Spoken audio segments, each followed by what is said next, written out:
What exercises should you not be doing for strength sets? I just want to give you a quick disclaimer. I've watched this back and this is a lot of information. A lot of information that could help, but a lot of information that could overwhelm a lot of people. So if you are someone that's a beginner in the gym and you really don't have the capacity to take in all of this knowledge, I would potentially just save this video for later and come back to it when you feel you are in a more advanced lifter. I'm not trying to overwhelm anyone on TikTok. I'm just trying to give out the information that I know, that I have learned from multiple courses and, from multiple years of being in the fitness industry. If you haven't seen I can't speak, honestly. If you haven't seen my previous video, I basically spoke about how to maximize glute growth. You need to be incorporating all different rep ranges into your sets, into your workout, sorry. You need to have a strength set, hypertrophy sets, and endurance sets. Now, the question is there exercises that you shouldn't be doing for strength sets? 110%. With your strength sets, you want to be focusing on compound movements. If you don't know what a compound movement is, this is where you are using multiple muscles at the same time. For example, a squat. A squat incorporates your quads, your hamstrings, and your glutes. Also your core as well, but obviously we are focusing on the lower portion in this video. Hip thrusts, they target your quads, your hamstrings, and your glutes. Deadlifts, they target your quads, your hamstrings, and your glutes. Romanian deadlifts, they target your glutes and your hamstrings and your back. But like I said, we're speaking about lower body. That's what a compound movement is. Now, why should you be doing compound movements for your strength sets? The first reason is maximum muscle recruitment.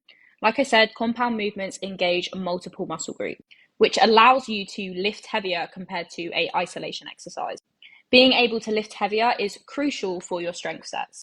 And I'm sure you all know and all have experienced that when you are doing, for example, a squat, you can lift a lot of weight compared to doing something like a cable glute kickback, which is an isolation exercise, and you are only recruiting one muscle at a time.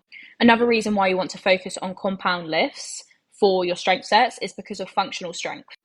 Your big compound movements, without you even realizing, contribute to your daily life activities. Squats, deadlifts, these help you do various different exercises such as walking, going up the stairs, climbing, all that jazz. So not only is this going to help for muscle growth, but it's also going to help you in your day-to-day life activities now and for the rest of your life. Third reason why you want to make sure that you are doing compound movements only for strength sets is because of hormonal responses. Compound movements tend to stimulate a more significant response to hormones. This includes the response of growth hormones and testosterone, which, may I add, is critical for strength development and muscle growth. Core activation. Now, this is a really important one. Compound movements compared to isolation movements tend to need more stabilization from your core, which is going to enhance overall core strength and stability. This is crucial when you are doing strength sets. If your core is not stabilized, you could hurt yourself. You will end up injured. Injury prevention. That's the next one. Building strength in multiple muscle groups is going to lead to preventing injury because it helps prevent imbalances. Now, obviously, if you've already got imbalances, then that's a whole nother chat. That's a whole nother video. But say, for example, if you just did a strength set on a isolation exercise, you are only going to be strengthening that specific muscle, which means it's going to be imbalanced to the rest of your leg muscles. As well as with injury prevention, it's going to provide better joint stability for you.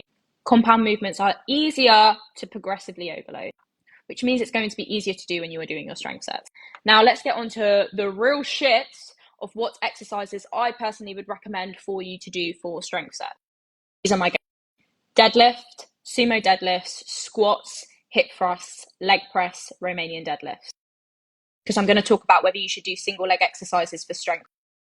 Because as you can see, these are using both legs at the same time. These exercises are brilliant to use for your strength sets. You can also use these for hypertrophy sets as well. Don't think that these exercises you can't do for hypertrophy, because you definitely can, but these are exercises that I would definitely use for strength.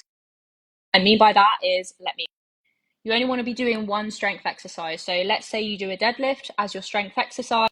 It's going to be your hinge variation. Then you could move on to leg press if you wanted to, and that could be your hypertrophy exercise. That's your squat/lunge variation. Then you could move on to hip thrusts, and this could be your hypertrophy exercise, and that's your thrust variation. And then we all know for your endurance sets, you want to be doing isolation exercises and your abduction movement. If you haven't watched my video about abductions, go on. Now let's talk about whether you should be doing single leg exercises for strength sets. The answer is, but it is also harder to do strength sets for single leg exercises. The first reason why it's harder is because of stabilization. Single leg exercises require a higher level of stabilization and balance. So if you're not necessarily confident with the single leg exercise, going and putting on 60 kg for a Bulgarian split squat is going to be more difficult. Single leg exercises require a lot more core engagement because you are having to balance. If you feel that you are an advanced lifter and you have good, strong core stability, then I definitely would recommend using single leg exercises as a strength set. But if not, stick to what I just put. But if you have muscle imbalances and you know that one leg is stronger than the other, then strength exercises with single leg exercises are definitely going to help improve that. And just remember that you still want to put them at the beginning of your work because you're going to be lifting heavy shit.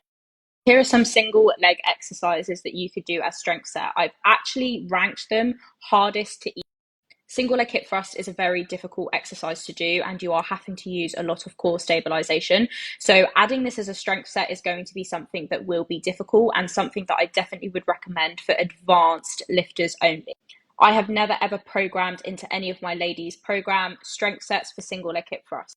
Single leg RDL, again, a very advanced movement to do as a strength set. Reverse lunges, a hard movement to do as a strength set, because you are going through different planes of movement and you are going to be finding it more difficult to stay back, and you've got a big ass weight on your back. Bulgarians. Now you're probably thinking, Shonel, Bulgarians should be at the fucking top.